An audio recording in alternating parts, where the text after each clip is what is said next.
बहुत समय पहले की बात है। सूर्यगढ़ नाम का एक विशाल और समृद्ध राज्य हुआ करता था, लेकिन यह समृद्धि अब अतीत की बात हो चली थी। पिछले 2 सालों से बारिश की एक बूंद भी नहीं गिरी थी। खेत बंजर हो गए थे, नदियां सूख गई थीं और लोगों के चेहरों पर चिंता की लकीरें गहरी हो गई थीं। राजा विक्रम सिंह का दरबार। मंत्री जी, क्या कोई समाचार है? क्या ज्योतिषियों ने कुछ बताया? कब होगी वर्षा? महाराज, हमने हर संभव प्रयास कर लिया है। यज्ञ और प्रार्थनाएं भी की गईं, लेकिन इंद्रदेव रूठे हुए हैं। ज्योतिषियों का कहना है कि इस वर्ष भी मॉनसून के कोई आसार नहीं है। राज्य का खजाना और अन्न भंडार भी अब खाली होने की कगार पर है। नहीं, मैं अपनी प्रजा को इस तरह भूख और प्यास से मरते नहीं देख सकता। हमें कुछ करना होगा, कुछ ऐसा जो आज तक किसी ने न किया हो।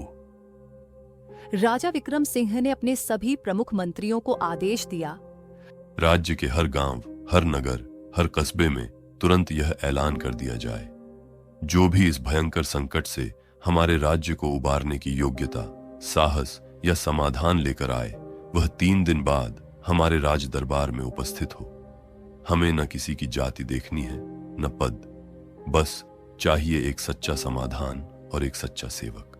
मंत्रियों ने बिना विलंब किए राजा की आज्ञा का पालन किया और राज्य के प्रत्येक गांव, नगर और कस्बे में तुरंत संदेश प्रसारित करने के लिए सैनिकों को रवाना कर दिया।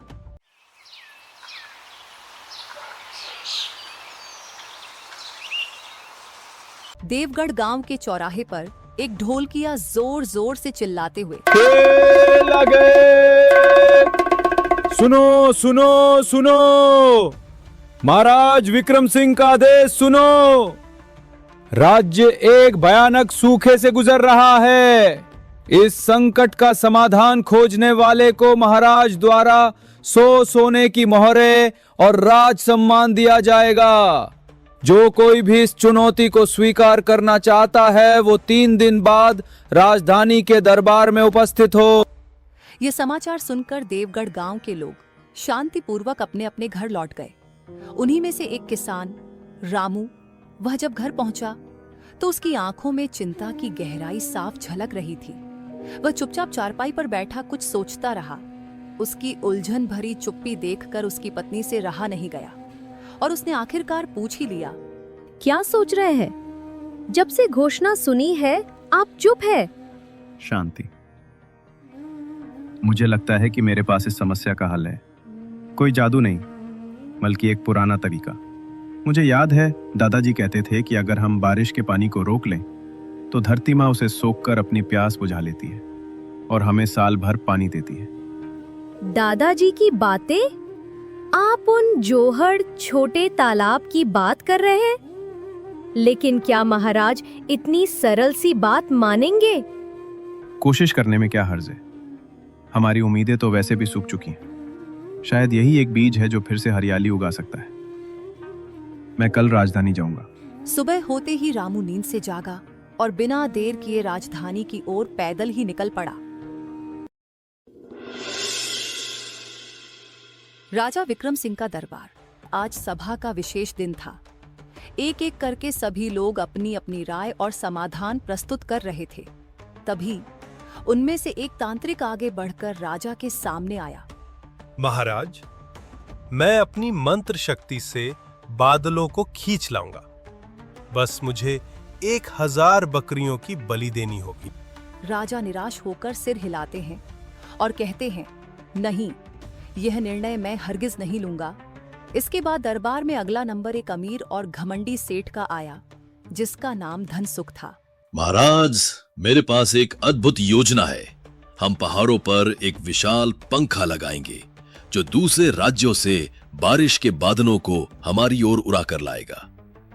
ये सुनकर दरबार में कुछ लोग प्रसन्न होकर वाह वाह कर उठते हैं, लेकिन मंत्री जी कुछ चिंतित और उलझन में दिखाई देते हैं और कहते हैं, महाराज, ये अव्यावहारिक लगता है। राजा को धनसुख सेठ का सुझाव भी पसंद नहीं आया और उन्होंने गंभीर स्वर में कहा, क्या यहाँ कोई और है जो इस संकट का समाधान बता सके? आखिरकार रामू ने साहस जुटाया और राजा के सामने झुककर प्रणाम किया। वह दोनों हाथ जोड़कर विनम्रता से खड़ा हो गया। उसके शरीर पर साधारण और पुराने कपड़े थे, लेकिन उसकी आंखों में गहरी आत्मविश्वास की चमक थी। हाँ किसान, तुम्हारे पास क्या उपाय है? महाराज, मैं कोई जादूगर या विद्वान नहीं हूं। मैं तो बस एक किसान हूं जो धरती का दर्द समझता है। मेरी योजना यह है कि हम सब मिलकर राज्य भर में छोटे छोटे तालाब यानी जोहड़ खोदें। जब भी थोड़ी बहुत बारिश होगी, पानी बहकर बर्बाद नहीं होगा, बल्कि इन तालाबों में जमा हो जाएगा। ये पानी धीरे धीरे जमीन में उतरेगा और हमारे सूखे कुओं को फिर से भर देगा। तालाब खोदेंगे? महाराज, ये आदमी हम सबका समय बर्बाद कर रहा है। जब बारिश ही नहीं हो रही तो तालाब में पानी कहां से आएगा? ये तो मूर्खता है। राजा विक्रम सिंह रामू को बड़े ध्यान से देखते हैं। उसके साधारण वस्त्रों के पीछे छिपे आत्मसम्मान और दृढ़ नजर ने राजा का ध्यान खींच लिया। उसकी आंखों में न कोई डर था, न कोई लालच, बस सच्चाई और अपने विचारों पर अडिग विश्वास झलक रहा था। राजा को लगा जैसे रामू केवल एक किसान नहीं, बल्कि इस राज्य की मिट्टी की असली पहचान है। वे कुछ क्षणों तक मौन रहे, फिर बोले, सभी शांत हो जाओ। किसान, तुम्हारी बातों में जादू नहीं पर तर्क है, लेकिन राज्य के पास इतना समय और संसाधन नहीं है कि हम बिना प्रमाण के तुम्हारी बात मान लें। महाराज, मुझे बस एक मौका दीजिए। ठीक है, तुम अपने गांव देवगढ़ वापस जाओ और अपनी योजना पर काम करो। अगर अगली बरसात से पहले तुम अपने गांव में पानी का स्तर बढ़ा पाए तो हम तुम्हारी योजना को पूरे राज्य में लागू करेंगे और इनाम भी तुम्हारा होगा। लेकिन अगर तुम असफल रहे तो परिणाम के लिए तैयार रहना। रामू सिर झुकाकर राजा की चुनौती को शांत भाव से स्वीकार करता है और गहरे विचारों में डूबा हुआ अपने गांव देवगढ़ लौट जाता है। पूरे रास्ते भर उसके मन में एक ही बात चल रही होती है, इस कठिन परिस्थिति का हल कैसे निकाला जाए। वह हर कदम पर योजना बनाता चलता है। घर पहुंचते ही वह अपनी पत्नी को सारी बात विस्तार से बताता है। राजा के दरबार में हुई बातचीत, दी गई चुनौती और जो जिम्मेदारी उसने अपने कंधों पर ली है। रामू की पत्नी पहले तो चौंक जाती है, फिर चिंता से भर उठती है। दोनों के मन में डर है, अगर हम असफल हुए तो, लेकिन साथ ही उनके भीतर एक उम्मीद की लौ भी जलती है।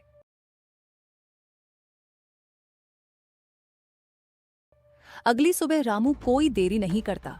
वह जल्दी उठकर गांव के चौराहे पर पहुंचता है और सभी गांव वालों को एकत्रित करता है। भीड़ इकट्ठी होती है, बूढ़े, बच्चे, किसान, महिलाएं सब उत्सुक होते हैं। रामू ने राजा के दरबार में जो कुछ भी हुआ वह पूरे विस्तार से गांव वालों के सामने रखता है और रामू अपनी बात समाप्त करते हुए अंतिम में आत्मविश्वास से भरे स्वर में बोलता है, भाइयों, हमें ही कुछ करना होगा। अगर हम मिलकर गांव के पास वाली जमीन पर जोहड़ खोदें तो हम पानी बचा सकते हैं। रामू, क्या तुम सच में पागल हो गए हो? हमारे शरीर में अब फावड़ा उठाने की भी ताकत नहीं बची, और जब आसमान में बादल ही नहीं है तो बारिश आएगी कहाँ से? ये सब मेहनत तो बेकार है। चलो भाइयों, घर चलो, ये तो सूखा पड़ने से पहले ही हमें थका थका कर मार डालेगा। ज्यादातर गांव वाले रामू की बात अनसुनी करके चले जाते हैं। रामू अकेला रह जाता है। रामू अकेला ही फावड़ा लेकर जमीन खोदना शुरू करता है। पसीने से लथपथ है, लेकिन रुका नहीं। उसकी बीवी शांति उसके लिए पानी और रोटी लेकर आती है और फिर खुद भी एक टोकरी उठाकर मिट्टी ढोने में उसकी मदद करने लगती है। गांव के कुछ शरारती बच्चे मजाक में ऊपर से पत्थर फेंकते और हंसते हुए भाग जाते, मगर रामू और उसकी पत्नी का हौसला नहीं डगमगाया। वे चुपचाप बिना रुके उसी समर्पण से गड्ढा खोदते रहे। फिर धीरे धीरे रामू और शांति की लगन देखकर गांव के लोग एक एक कर जुड़ते जाते हैं। बुजुर्ग, महिलाएं, बच्चे, हर कोई अपने अपने हाथों में उम्मीद और फावड़ा लिए आ जाता है।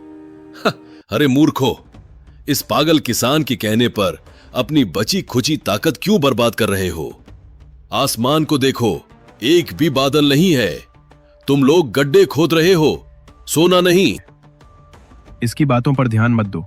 हम ये मेहनत किसी इनाम के लिए नहीं, बल्कि अपने बच्चों के भविष्य के लिए कर रहे हैं। अपना काम जारी रखो। कुछ हफ्तों की मेहनत के बाद कई छोटे बड़े जौहड़ बनकर तैयार हो जाते हैं, मानो जैसे सूखी धरती पर फिर से जीवन उगाने को तैयार हो। अचानक आसमान में बादलों की परतें छा जाती हैं। बारिश आई। हल्की हल्की बूंदें जमीन को छूती हैं, मानो उम्मीद की पहली निशानी। बारिश ज्यादा नहीं होती, पर इतना जरूर कि जमीन सांस ले सके। सारी बूंदें बहकर बर्बाद होने के बजाय नए बने जौहड़ों में इकट्ठा होने लगती हैं। अगले दिन गांव के सूखे कुएं में पानी का स्तर थोड़ा ऊपर उठा हुआ दिखाई देता है। सभी गांव वालों के चेहरे पर मुस्कान लौट आती है। कुछ दिन बाद मंत्री अपने सैनिकों के साथ देवगढ़ पहुंचते हैं। वे यह देखकर चकित रह जाते हैं। अविश्वसनीय, कुएं में पानी है। इस किसान ने तो सच में कमाल कर दिया। इसने बारिश को नहीं बल्कि बारिश के पानी को रोक लिया। मंत्री रामू के काम की सराहना करता है और प्रसन्न होकर महल लौटता है। वहां वह राजा को विस्तार से बताता है कि कैसे रामू ने धैर्य, मेहनत और बुद्धिमानी से यह कार्य सफलतापूर्वक पूरा किया। राजा प्रसन्न होकर रामू को महल में बुलाने का आदेश देता है। राजा विक्रम सिंह का दरबार। राजा विक्रम सिंह सिंहासन से उतरकर सीधे रामू के पास आते हैं। भीड़ सन्न हो जाती है। राजा अपने गले से कीमती हार उतारते हैं और रामू के गले में डालते हैं। फिर सोने की मोहरों से भरी थैली उसे सौंपते हुए कहते हैं, रामू, तुमने हमारी आंखें खोल दी। हम बड़े बड़े समाधानों के पीछे भागते रहे और असली ज्ञान हमारी मिट्टी में ही छिपा था, जिसे हम भूल गए थे। ये तुम्हारा इनाम है, लेकिन तुम्हारा असली सम्मान ये है कि आज से तुम सूर्यगढ़ राज्य की जल संरक्षण परियोजना के प्रमुख होगे। तुम पूरे राज्य को सिखाओगे कि पानी की हर बूंद को कैसे सोने की तरह सहेजा जाता है। रामू विनम्रता से सिर झुका लेता है। पूरा दरबार तालियों की गूंज से भर उठता है और धनसुख शर्म से नजरें झुका लेता है। और इस तरह एक साधारण किसान के विश्वास और मेहनत ने पूरे राज्य को बचा लिया। राजा विक्रम सिंह ने सीखा कि असली सोना जमीन के नीचे नहीं, बल्कि लोगों के हाथों की मेहनत और उनके पारंपरिक ज्ञान में छिपा होता है। और वह एक बीज जो उम्मीद का बीज था, आज उसी से पूरा सूर्यगढ़ हरा भरा और जीवन से भर गया है।